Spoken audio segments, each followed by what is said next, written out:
আজ আমাদের ব্রেক করা একটা খবর গোটা রাজ্যে তোলপাড় ফেলে দিয়েছে। খবরটা কি?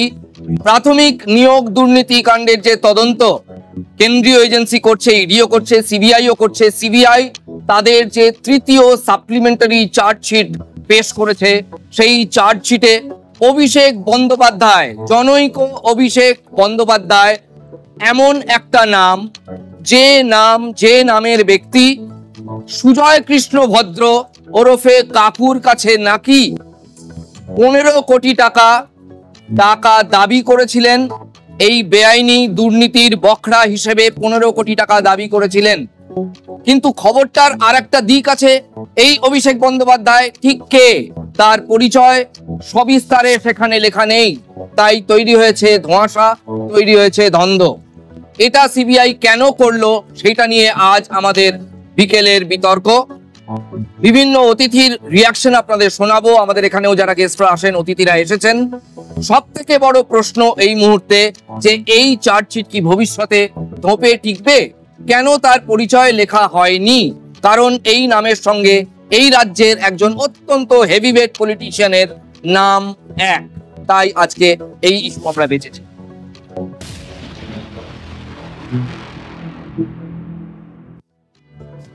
আমাদের সঙ্গে যে অতিথিরা রয়েছেন প্রথমেই আলাপ করিয়ে দিই। আমাদের সঙ্গে রয়েছেন অভ্র সেন বাঁদিক থেকে, বিজেপির প্রতিনিধি এবং মুখপাত্র। মাঝখানে রয়েছেন শতরূপ ঘোষ, সিপিআইএম নেতা এবং মুখপাত্র। এবং একেবারে এই পাশে রয়েছেন বিশ্বজিৎ দাস, তিনি হচ্ছেন রাজনৈতিক বিশ্লেষক এবং এই রাজ্যের শাসক পক্ষের হয়েই সচরাচর তিনি আমাদের বিকেলের বিতর্কে পার্টিসিপেট করলে বলেন। আমরা প্রথমেই আপনাদেরকে ফুল স্ক্রিন জুড়ে কিছু লেখা দেখাবো। দেখুন TV9 বাংলা স্ক্রিন, সেখানে বলা হচ্ছে 2017 সালে সুজয় কৃষ্ণ ভদ্রর বেহালার বাড়িতে, বসত বাড়ি, সেই বাড়িতে কয়েকজন সেখানে গেলেন তাকে ঘুষের টাকা দিতে, এই চাকরি দুর্নীতির ঘুষের টাকা দিতে। কোন কোন চরিত্রের কথা বলা হচ্ছে দেখুন। আমি কিছুটা বাংলাতেও বলবো, কিছু কিছু ইংরেজিটাও বলবো, তার কারণ যেটা এই ভাষাতেই লেখা হয়েছে। এখানে বলছে investigation revealed in 2017 Kuntal Ghosh, এরা কিন্তু accused, Shantanu Banerjee, Arabinda Roy Barman, Surajit Chandra had visited the residence of accused Sujoy Krishna Bhadra at Behala for delivery of bribe amount to Sujoy Krishna Bhadra। অর্থাৎ সুজয় কৃষ্ণ ভদ্রকে আমরা মার্ক করেছি। দেখুন এই জায়গাটা, এই প্যারাগ্রাফটা অত্যন্ত ইম্পর্টেন্ট। এই সাপ্লিমেন্টারি চার্জশিটে ঘুষের টাকা দিতে তারা জড়ো হলেন। আর কি কি আছে আমাদের স্ক্রিন লক্ষ্য করুন, আবার ফুল স্ক্রিন দেখাবো আপনাদের। সেখানে বলা হচ্ছে ওই বৈঠকে কিভাবে দুর্নীতি করে চাকরিতে অকৃতকার্য এবং যারা ডাহাফেল তাদের ঢোকানো হবে, এইটার একটা স্ট্র্যাটেজি প্ল্যান হচ্ছে। টাকার বখরা নিয়েও আলোচনা। এই বৈঠকে অরবিন্দ নামের একজন ছিলেন, যিনি কুন্তল ঘোষের সহকর্মী বা তার অ্যাসিস্ট্যান্ট, তার স্টাফ বলে লেখা আছে। এই অরবিন্দ সেখানকার যে কনভারসেশনটা বৈঠকে হয়েছিল সেটা রেকর্ড করে ফেলেছিলেন একটা মোবাইলে। আমরা জানি না সেই মোবাইল যে রেকর্ডিংটা করেছিলেন তিনি লুকিয়ে চুরিয়ে করেছিলেন না জানিয়ে করেছিলেন। সম্ভাবনা বেশি লুকিয়ে চুরিয়েই করেছিলেন। সেই রেকর্ডিং এ কিছু তথ্য উঠে আসছে বলে সিবিআই দাবি করছে। কি দাবি? শোনা যাচ্ছে সেখানে সুজয় কৃষ্ণ ভদ্রর কণ্ঠস্বর, তিনি সেই রেকর্ডিং এ পাওয়া গেছে, তিনি অন্যদের বলছেন, অর্থাৎ বাকি যারা সেখানে জড়ো হয়েছিলেন তাদের বলছেন, জানো তো অভিষেক বন্দ্যোপাধ্যায়, জনৈক অভিষেক বন্দ্যোপাধ্যায়, সিবিআই বলছে জনৈক, কাকু বলছেন অভিষেক বন্দ্যোপাধ্যায় 15 কোটি টাকা চেয়েছেন। অলরেডি যে রিক্রুটমেন্ট গুলো হয়ে গেছে বা যারা টাকা দিয়ে দিয়েছে ঘুষের টাকা, তার দরুন আমি বললাম এত টাকা আমি দিতে পারবো না। এটা সুজয় কৃষ্ণর বয়ান, অ্যাকর্ডিং টু দ্যাট রেকর্ডিং, শুধু অডিও, যেটা পরবর্তীকালে ল্যাপটপে তোলা হয়েছিল। কে রেকর্ড করেছিল? অরবিন্দ রেকর্ড করেছিল। বলা হচ্ছে যে আমি এত টাকা দিতে পারবো না। পাল্টা জনৈক অভিষেক বন্দ্যোপাধ্যায়ের তরফ থেকে হুমকির সুরে বলা হয় তাহলে সব বাতিল হয়ে যাবে, হয় বাতিল করে দাও কিংবা এমন জায়গায় ট্রান্সফার পোস্টিং দিয়ে দেবো যে চাকরি করতে পারবে না একেবারে, যেমন করে হুমকির সুর থাকে। এটা সুজয় কৃষ্ণর বয়ানে আছে, অর্থাৎ রেকর্ডিং, অডিও রেকর্ডিং এ আছে। আমরা বলছি না কোন সুজয় কৃষ্ণ যাকে কাকু বলে গোটা এখন ব্রহ্মাণ্ড চেনে। এহেন কাকু দাবি করছেন যে তাকে বলা হয় নাহলে অ্যারেস্ট করিয়ে দেবো সেই সমস্ত ক্যান্ডিডেটকে যারা ঘুষ দিয়েছে। এবং ইংরেজিতে লেখা আছে there is a rift between Partho Chatterjee, there was a rift between Partho Chatterjee and Abhishek Bandyopadhyay. Partha চ্যাটার্জির পরিচয় আছে, কোন অভিষেক বন্দ্যোপাধ্যায় পরিচয় লেখা নেই। সুতরাং এইখানেই আমাদের প্রশ্ন, যদি বাকি সবার ক্ষেত্রে পরিচয় ব্র্যাকেটে পাশে লেখা থাকে যে চার্জশিট আদালতে জমা পড়ছে, তাহলে পার্টিকুলার এই নামের পাশে কেন কোনো পরিচয় লেখা নেই? দেখুন, আমাদের বলতে কোনো দ্বিধা নেই, এটা সচরাচর আমাদের একটা পিতৃতান্ত্রিক দেশ। যে কোনো স্কুলে কলেজে আজকাল অনেক জায়গায় মায়ের নাম লেখা হয় বটে, বাপের নামটা খুব ইম্পর্টেন্ট, পিতৃ পরিচয়, সেটাও কিন্তু কোথাও উল্লেখ করা নেই। এবং এই চার্জশিটে কোথাও অভিষেক বন্দ্যোপাধ্যায়ের নামের পাশে অ্যাকিউজড লেখা নেই, কোথাও লেখা নেই অ্যাকিউজড। কি ব্যবস্থা নেওয়া হবে তার বিরুদ্ধে তাও লেখা নেই, ব্যবস্থা নেওয়া হবে কিনা তাও লেখা নেই। এতগুলো প্রশ্ন আমরা তুলছি। এই যে একটা রহস্যময় এমন একটা বৈঠক, যেখানে এমন ভারী একটা নাম, যে নাম উচ্চারণ করলেই কোনো একটা দিকে সাধারণ মানুষের নিশানা চলে যেতে পারে, তাহলে কি ইঙ্গিত সেদিকেই? প্রেস রিলিজ আমার হাতে অলরেডি এলো, যেটা মিডিয়াতে রিফ্লেক্টেড। সেটা প্রেস রিলিজটা করেছেন সঞ্জয় বাসু নামক একজন অ্যাডভোকেট। ইনি হচ্ছেন ভাইপো বলে পরিচিত যেই অভিষেক বন্দ্যোপাধ্যায় রয়েছেন তার অ্যাডভোকেট। এবং এই প্রেস রিলিজ যেটা করা হয়েছে, এখানে মোটামুটি ঠাকুর ঘরে কে আমি তো কলা খাইনি হয়েই গেছে। এবার যুক্তির প্রশ্নে আসি, আপনি যে বলছেন না যে কেন অভিষেক ব্যানার্জিকে আলাদা করে পরিচয় করিয়ে দেওয়া হয়নি ওই চার্জশিটে, এটার উত্তর আমার যেটা মনে হচ্ছে, না থাকতো এই প্রশ্ন তুলতাম না। আমি একজন সবার পরিচয় আছে, আমি বলে দিচ্ছি, আমি অ্যাজ আ লয়ার আমি আপনাকে বলছি, দায়িত্ব সহকারে বলছি, অডিও রেকর্ডিং এ যেই জিনিসগুলো পাওয়া গেছে সেটাই কিন্তু লিপিবদ্ধ করা হয়েছে ওই চার্জশিটে। এবং ওই অডিও রেকর্ডিং এ যদি এই কালীঘাটের কাকু যিনি কেলেঙ্কারি কাণ্ডটা করে বসলেন, তিনি যদি অভিষেক বন্দ্যোপাধ্যায়কে কোনো পোস্ট বা অন্য কিছু দিয়ে রেফার করতেন, তাহলে সেটাই নথিবদ্ধ হতো। নিশ্চয়ই সেটা নেই বলে as a matter of law সেটা চার্জশিটে নথিবদ্ধ করা হয়নি। অপরের সাথে ওই এই কথাটার ব্যাপারে আমি একমত। এটা সত্যি কথা যে তৃণমূলের দিক থেকে কিছুটা ঠাকুর ঘরে কি আমি তো কলা খাইনির মতো একটা ব্যাপার হলো। এই প্রেস রিলিজটা করে সঞ্জয় বোস আখেরে অভিষেক বন্দ্যোপাধ্যায়ের উপকার করলো নাকি অপকার করলো আমি জানি না। তবে হ্যাভিং সেড দ্যাট, এটাও ঘটনা যে প্রশ্নটা খুব স্বাভাবিকভাবেই আসবে যে অভিষেক বন্দ্যোপাধ্যায় কি সিবিআই ভাষা ঠাকুর হয় যে ওর পরিচয়টা একেবারে মুখ ফুটে বলা যায় না নিজের মুখে?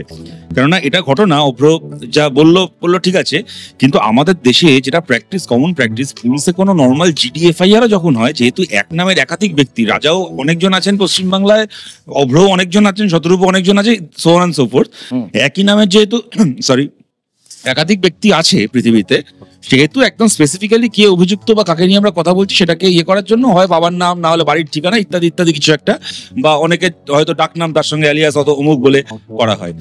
এবং যেটা রাজাদের ক্ষেত্রে আপনারা বলছেন প্রত্যেকের ক্ষেত্রে করা হয়েছে, বুঝতাম যে একটা চার্জশিটে বাকিদের ক্ষেত্রে করা হয়নি, একজনের ক্ষেত্রে তাহলে এই প্রশ্নটা উঠতো না। প্রত্যেকের ক্ষেত্রে যেহেতু করা হয়েছে, একজনের ক্ষেত্রে এক্সেপশন কেন? পার্থ চ্যাটার্জির ক্ষেত্রে লেখা আছে দেন এডুকেশন মিনিস্টার, এক্স্যাক্টলি। সুতরাং আমি এই কারণে এই কথাটা বলছি যে এই প্রশ্ন আসবেই যে আপনারা অভিষেক বন্দ্যোপাধ্যায়ের ক্ষেত্রে একটা মার্জিন কেন ছাড়ছেন, কেন ফাঁক কেন ছাড়ছেন। তবু এটা ঘটনা যে অভিষেক বন্দ্যোপাধ্যায় যে কোন অভিষেক বন্দ্যোপাধ্যায় এটা যে কেউ বুঝতে পারছে, এটা যথেষ্ট কারণ একজনকে প্রসিকিউট করা, তাকে গ্রেপ্তার করার। দেখুন, এটা মাথায় রাখতে হবে যে বলা হয়েছে যে পার্থ চট্টোপাধ্যায়ের সাথে একটা লোকের ঝামেলা হচ্ছিল। পার্থ চট্টোপাধ্যায়ের সাথে ঝামেলা করতে পারে, এবং আজকের এই জেলবন্দি পার্থ চট্টোপাধ্যায় নয়, সেদিনের এই দুর্দণ্ড প্রতাপ ক্যাবিনেটের 2 নম্বর মন্ত্রী পার্থ চট্টোপাধ্যায়ের সঙ্গে সমানে সমানে ঝামেলা করতে পারেন এমন একজন ব্যক্তি অভিষেক বন্দ্যোপাধ্যায়। সেটা সমস্ত র্যাশনালিটি এবং লজিকের কথা বলছি। এবং তার থেকে বড় কথা, আমাদের মনে আছে রাজাদা, যখন এই গোটা এই সমস্যাটা চলছিল, ছেলে মেয়েদের ধর্ণা ইত্যাদি, এই ভাইপো অভিষেক বন্দ্যোপাধ্যায়, এই মানে যাকে অনেকে ভালোবেসে গরুচোর অভিষেক কি কয়লাচোর অভিষেকও বলে, এই ভাইপো অভিষেক বন্দ্যোপাধ্যায় এই স্পেসিফিক্যালি এসএসসি বা টেটে প্রতারিত ছেলে মেয়েদের তিনি নাকি সমস্যা মিটিয়ে দেবেন বলে একাধিকবার ক্যামাক স্ট্রিটের অফিসে এদের সঙ্গে বৈঠক করেছেন। কোনো লুকোচুরির ব্যাপার নেই, আপনাদের মিডিয়ার সামনে। এই কুণাল ঘোষ আর এক জেল কাটা চোর, সেরকম তো একটা বৈঠকে অর্গানাইজ করেছিল, আপনাদের মনে আছে, একাধিক মিটিং করেছে। অর্থাৎ আমি কথাগুলো এই কারণে বলছি, আজকে যেন এই কথা আমাদেরকে শুনতে না হয় যে ওটা কোন অভিষেক আমি জানি না, পশ্চিমবাংলার রাজ্য সরকারের তো আমি কেউ নই, ওখানে কে চাকরি পাবে কে চাকরি হারাবে আমার তো কোনো কারবার নেই। আরে বাবু, তুমি কিন্তু ওখানকার চাকরির সমাধান করে দেবে বলে একাধিক বৈঠক করেছো। So you are that powerful যে পশ্চিমবাংলায় যে আসপর্দা আপনি রাজাদা, আপনার নেই কি, আমার নেই কি, আর 5 জনের নেই, তৃণমূলের অনেক বড় বড় নেতার নেই, আপনি সেই দায়িত্বটা নিয়েছিলেন যে যেটা মমতা বন্দ্যোপাধ্যায় পারছে না, পার্থ চট্টোপাধ্যায় পারছে না, আমি সেটা করে দেবো। এখন যখন নামটা চার্জশিটে চলে এসছে, এখন ওটা আমি নই, ওটা অন্য লোক বলে পাশ কাটানো যাবে না। পশ্চিমবাংলার একটা 5 বছরের বাচ্চাও বুঝতে পারছে চাকরি চুরির অভিষেক বন্দ্যোপাধ্যায় কোন অভিষেক বন্দ্যোপাধ্যায়, তাকে এবার গ্রেপ্তারটা করা হয় কিনা আমরা সেই দিকে তাকিয়ে আছি। সঞ্জয় বাসু তিনি হচ্ছেন অভিষেক বন্দ্যোপাধ্যায়ের আইনজীবী, আমরা স্ক্রিনে দেখাচ্ছি, তাও আমাদের বারবার বলাটা কর্তব্য, আমরা বারবার বলছি। তিনি বিবৃতি প্রকাশ করেছেন এবং তিনি বলছেন যে আমার মোয়াক্কেল বা আমার মক্কেল বারে বারে কেন্দ্রীয় এজেন্সির ডাক তিনি উপেক্ষা করেননি, তিনি গেছেন, তিনি সহযোগিতা করেছেন। এতদ সত্ত্বেও তার নামটা এইভাবে এখানে উল্লেখ করে বা ভাসিয়ে দিয়ে তিনি বলছেন অভিষেক ব্যানার্জি নামটা উল্লেখ করে আদতে আমার মোয়াক্কেলের সম্মানহানি করা হচ্ছে, তার ইমেজ বা তার ভাবমূর্তিতে কাদা ছেটানো হচ্ছে। অর্থাৎ সঞ্জয় বাসু এবং অভিষেক বন্দ্যোপাধ্যায়, অবশ্যই তার আইনজীবী যখন লিখেছেন, তারা মনে করছেন যে আসলে কেন্দ্রীয় এজেন্সির ইঙ্গিতটা তাদের দিকে। আমরা ন্যারেটিভস নিয়ে কথা বলছি, যেটা আছে তার ব্যাখ্যা কিন্তু ইতিমধ্যে করা হয়েছে। তার কারণ যদি অভিষেক বন্দ্যোপাধ্যায় বলতে এই অভিষেক বন্দ্যোপাধ্যায়কে বোঝানো হতো, তাহলে কি দায় ছিল, যেটা শতরূপ এইমাত্র বলছিলেন যে কি দায় ছিল যে অভিষেক বন্দ্যোপাধ্যায়ের পরিচয়টা থাকবে না। অভিষেক বন্দ্যোপাধ্যায় তো আর ABCD সাধারণ মানুষ নয়, তিনি একজন নির্বাচিত এমপি। তিনি তার সঙ্গে তথ্য প্রমাণ থাকে, তাহলে তার নাম থাকতে অসুবিধা ছিল না। এবং তার নামের পাশে অ্যাকিউজড এই কথাটাও নেই। তার মানে এই নামটা নিয়ে আসা মানে রাজনীতিতে আবার জল ঘোলা হওয়া। যদি এটা না হয় তাহলে রাজাদা এটার যথেষ্ট সুযোগ ছিল সিবিআই এর কাছে যদি তথ্য প্রমাণ থাকতো, কালীঘাটের কাকু যদি সেই প্রমাণ দিতেন, তাহলে অভিষেক বন্দ্যোপাধ্যায় কোন অভিষেক বন্দ্যোপাধ্যায় সেটা নিয়ে এরকম একটা ধোঁয়াশা তৈরি হতো না। এই অভিষেক বন্দ্যোপাধ্যায় কার কথা বলতে চাইছেন? অভ্র যুক্তি আপনার কেমন লেগেছে? অভ্র যেটা বলতে চাইছিলেন বিজেপি মুখপাত্র, যে ওই বৈঠকটায় অভিষেক বন্দ্যোপাধ্যায়ের পরিচয় ভেঙে বলেননি সুজয় কৃষ্ণ ভদ্র, সিবিআই যেটুকু পেয়েছে সেটুকু দিয়েছে। এই যুক্তিটার পক্ষে আপনি কি? সিবিআই তো আমাদের মতো লোক নয়, তাদের তো আরো সেটা ভাঙার সুযোগ আছে। যদি এটাই হতো, সিবিআই যদি শুধু ওই বৈঠকে কি আলোচনা হলো সেটুকু নিয়েই তার তথ্য দিত, চার্জশিট দিত, তাহলে সিবিআই কেন? আপনি কি শুনে বসে ওটাকে ঠিক করে লিখে দিতে পারতেন কি বলেছে? কারণ চার্জশিট দেওয়ার আগে তাকে অনেকগুলো পদক্ষেপ এগোতে হয় এবং ক্রস ভেরিফিকেশন করতে হয়। সেই ক্রস ভেরিফিকেশনের সুযোগ ছিল, সেটা যদি না করে থাকে তাহলে সিবিআই সদিচ্ছার অভাব। সুতরাং কোনোভাবেই এই অভিষেক বন্দ্যোপাধ্যায়ের নাম করে সিবিআই রাজনৈতিক ভাবে এই নামটাকে ব্যবহার করছে। বেশ, আমি বুঝতে পারছি। আমার কথা শুনে যেটা মনে হলো, বিশ্বজিৎ বাবু মনে মনে চাইছিলেন যে সিবিআই একটু বেশি করে অভিষেক বন্দ্যোপাধ্যায়ের নাম, পরিচয়, পাসপোর্ট সাইজ ছবি সহ বলুক। যাই হোক, সেটা না বলাতে উনিও দুঃখ পেয়েছেন। আমি এখানে দুটো কথা বলি। প্রথম কথা, আমি অপরের এই যুক্তিটার সাথে আমি যেমন একটা কথার সাথে একমত হলাম, আমি এটার সাথে একমত হতে পারছি না। দ্বিতীয় যুক্তিটা কেন পারছি না আমি সেটাও বলছি। পার্থ চট্টোপাধ্যায় বা নামের পাশে লেখা আছে দেন এডুকেশন মিনিস্টার। এবার সুজয় কৃষ্ণ এই ভদ্র বলে যে লোকটি, আমি ওই মিটিং এ ছিলাম না, আপনারা জানেন আমার ওই সব চুরি ফুরি করার অভ্যেস নেই, কিন্তু যারা ছিলেন সুজয় কৃষ্ণ ভদ্র কি তাদের সঙ্গে কথা বলার সময় পার্থ চট্টোপাধ্যায়কে বারবার দেন এডুকেশন মিনিস্টার বলে সম্বোধন করছিলেন না তো। ইনফ্যাক্ট পার্থ চট্টোপাধ্যায় তখন তো দেন এডুকেশন মিনিস্টার হননি, তখন তো নাও এডুকেশন মিনিস্টার ছিলেন, পরবর্তীকালে প্রাক্তন হয়েছেন। সুতরাং এটা স্বাভাবিক, এটা লজিক যে দ্বিতীয় কথা আমি এখানে বলছি, এগুলো দেখুন আমার সবার কাছে এগুলো প্রশ্ন, এই স্পেকুলেশনের এই জায়গাগুলোরই দরকার পড়তো না যদি কিনা মানে একটা প্যাটার্ন ফলো করা হতো এবং পরিষ্কার সিবিআইটাকে স্পেসিফাই করতো। কিন্তু এই বারবার করে এই কথাটা বলছি যে এই টেকনিক্যালিটির এই 19-20 জলঘোলা বহুদিন হয়েছে, বহু সময় নষ্ট হয়েছে। যে ছেলে মেয়েগুলো প্রতারিত হয়ে রাস্তায় বসে আছে, পৃথিবীর কোনো আদালত তাদের জীবনের এই বছরগুলো ফেরত দিতে পারবে না, যে সময় অলরেডি চলে গেছে। যে ছেলে মেয়েগুলো ছোট ছেলে মেয়েগুলো স্কুলে পড়তে গিয়ে অযোগ্য শিক্ষকদের কাছে পড়তে বাধ্য হলো, তাদের এই শিক্ষার এই সময়টা ফেরত দিতে পারবে না কোনো আদালত। সুতরাং এই স্পেকুলেশনের যেন সময় নষ্ট না হয়। আর রাজারা 5 সেকেন্ড প্লিজ আর দিন। আমি আর একটা কথা বলছি, এই যে সঞ্জয় বসু নিশ্চয়ই একজন দিগ্বিজয়ী ব্যারিস্টার, এই নিয়ে কোনো সন্দেহ নেই, ওনার আগামী দিনে ওনার মৃত্যু বসবে ধর্মতলা মোড়ে। কিন্তু এই যেটা অসামান্য যুক্তি দেখিয়েছেন যে আমার মক্কেলকে যতবার টাকা হয়তো ততবার গেছেন, অথবা তার নাম কেন এখন চার্জশিটে আছে, মানে এটা লোক ধরুন চুরি করলো, যেমন ডাকাতি করলো, খুন করলো, ধর্ষণ করলো, কিন্তু পুলিশ যতবার ডাকলো প্রত্যেকবার চলে গেল। পুলিশ ডাকার আগে থানায় পৌঁছে গেল, তাহলে সে এবার বলবে দেখো আমি ডাকাতি করে থাকতে পারি, খুন করে থাকতে পারি, তুমি ডাকলে তো আমি এসছি, তাহলে আমাকে আর গ্রেপ্তার করা যাবে না। আমি জানি না কোন ওকালতি স্কুল থেকে এই ব্যারিস্টারি উনি শিখে এসছেন, ভদ্রলোক কি এই ওকালতি শিখে এসছেন, কিন্তু এইগুলো কিন্তু কুযুক্তি। যেই প্যারাগ্রাফটা আপনার এই যেই পাতাটা ধরে রয়েছেন চার্জশিটের হাইলাইট করা আছে, ওটা ডিজিটাল কপি আমার কাছে রয়েছে, অলরেডি সমাজ মাধ্যমে প্রকাশিত। আপনি দেখুন প্যারাগ্রাফটাতে অভিষেক ব্যানার্জি আর সঙ্গে পার্থ চ্যাটার্জি লেখা আছে, then education minister Partha Chatterjee কিন্তু লেখা নেই। না আমি মাঝখানে বলি, হ্যাঁ অন্য জায়গায় রয়েছে, অন্য জায়গায় কিন্তু অডিও এই যে ক্লিপটা তার বক্তব্য অন্য জায়গাটায় নেই। হ্যাঁ। আপনাকে এই টেকনিক্যালিটি কোটান করে এটা বুঝতে হবে, মানে সবকিছু গুলিয়ে ঘেটে করে খিচুড়ি বানিয়ে দিলে তো হবে না। এটা তো চার্জশিট। আমি জানতাম বিশ্বজিৎ দা খাতা চেক করেন, উনি প্রফেসর মানুষ, এখন দেখতে পাচ্ছি উনি মানে পার্টে ডজন ডজন চার্জশিটও লেখেন, কারণ উনি এত কিছু বলে দিতে পারছেন, উনি এক্সপার্ট এই বিষয়ে। কিন্তু বিষয়টা দাঁড়াচ্ছে অভিষেক বন্দ্যোপাধ্যায় কোন অভিষেক বন্দ্যোপাধ্যায়, এই নিয়ে জলঘোলা করার কোনো জায়গা নেই। যে প্যারাগ্রাফ, জনতার কাছে সংশয় রাখলে হবে না, যে প্যারাগ্রাফের কথা অভ্র বললেন, যে অনুচ্ছেদ, সেখানেই দেখুন স্পষ্ট লেখা আছে, একেবারে গ্রিন ইয়েতে আমি দাগিয়েছি, দেখুন এখানে লেখা আছে it has 17.10 it has also been revealed that the illegal appointments were secured by Kuntal Ghosh, Shantanu Banerjee and Sujoy Krishna through accused Partho Chatterjee, the then education minister. এই প্যারাগ্রাফেই আছে। চার্জশিট দেখিনি, আমি কোনো অবস্থাতেই এটা বলতে পারবো না।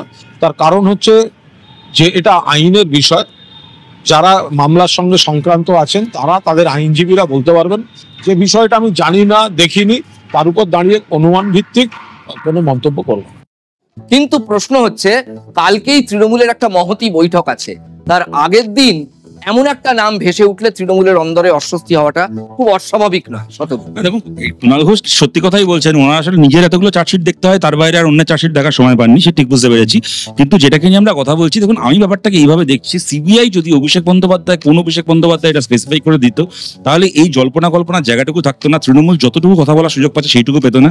তবে এটাও ঘটনা যে অভিষেক বন্দ্যোপাধ্যায়ের অ্যাডভোকেট জেনেই হোক না জেনে হোক, কি হয়তো আমি জানি না এর পেছনে অন্য কোনো গল্পও আছে কিনা, ওদের তো এখন মাস্টার নাই চলছে, যে কোনো কারণেই হোক না কেন সিবিআই যতটুকু এরার মার্জিন ছেড়েছিল অভিষেকের অ্যাডভোকেট সেটুকুকে ভরে দিয়েছে, এবং ওরাই বলে দিয়েছে এটা কোন অভিষেক বন্দ্যোপাধ্যায়। কিন্তু আমি এই কথাটা বারবার বলছি রাজাদা, যথেষ্ট মানে একটা লম্বা থ্রিলার আমরা দেখছি, লম্বা ওয়েব সিরিজ আমরা দেখছি বেশ অনেকগুলো বছর, এবং অনেক চোখের জল পার করে গেছে। আমি সত্যি সত্যি রাজাদা আমাদের রাজনীতি করতে গিয়ে না আমাদের এই মানে দুর্ভাগ্যজনক বাস্তবতাকে ফেস করতে হয়। কত জায়গায় যায়, একটা ছেলে স্টেশনের ধারে টোটো চালাচ্ছে, গল্প করে বলছে যে দাদা এসএসসি দিয়েছিলাম, 2013-এ পাস করেছিলাম, চাকরি হয়নি, এখন টোটো ছেলেটা না স্বপ্নটাও ছেড়ে দিয়েছে, তার যে কোনোদিন আর চাকরি হবে ওই অপেক্ষাতেও আর নেই। আমি বলছি যে এই ছেলে মেয়েগুলোর মুখের দিকে তাকিয়ে এবার যেন সত্যি একটা জাস্টিস হয়। দেখুন আমি একটা বিরোধী দল করি, তো নিশ্চয়ই অভ্র আমার সাথে এখানে একমত হবে, এদের এই চুরির যদি কোনো বিহিত না হয় না, তাহলে সত্যি সত্যি এদের এই হাজার হাজার কোটি টাকা চুরির বিরুদ্ধে কোনো রাজনৈতিক দল লড়াই করা সম্ভব নয়। দেখুন এদের এই চুরির কিন্তু একটা বিহিত দরকার, আমি এটাই বলছি। শতরূপ একটা প্লেন সাদামাটা জনতার প্রশ্ন, দেখুন সিবিআই ইডি কে লোকে সামনে দেখতে পায় না, একটা দুটো অফিসারকে মাঝে মাঝে দেখে ফুটেজ টিভিতে, তাও তারা কোনো কথাও বলেন না, কিছুই না, মাঝে মাঝে স্টেটমেন্ট দেয়। আমার কথা হচ্ছে দেখতে রাজ্য বিজেপি কে পায়। আপনাদের নেতারাও অনেকবার বলেছেন সিবিআই কে আরো ফাস্ট হওয়া উচিত, আরো 26-এর আগে এরকম একটা এত বড় নাম ভেসে উঠলো, তারপর যদি কাজের কাজ আসল জায়গায় কিছু না হয়, তাহলে কে লুজার কে গেনার পলিটিক্যালি। আমরা মনে করি যে খুব এক্সপিডিশিয়াসলি সবকটা তদন্ত হওয়া উচিত, এই নিয়ে কোনো সন্দেহ নেই। ঠিক যেমনি এখানেও এক্সপিডিশিয়াসলি হওয়া উচিত, ঠিক তেমনি ভাবে কেরালায় পিনারাই বিজয়নের মেয়ে যে এখনো এসএফআই এবং ইডি তদন্ত ফেস করছেন, অ্যারেস্ট হননি, সেটাও আমরা মনে করি এক্সপিডিশিয়াসলি হওয়া উচিত। তো যেটা বেসিক্যালি বলার চেষ্টা করছে, পশ্চিমবঙ্গ হোক কেরালা, মোদির সিবিআই খেলা নেই, ও এটাই বলার চেষ্টা করলো। ঠিকই বলেছে, না ঠিকই বলেছে।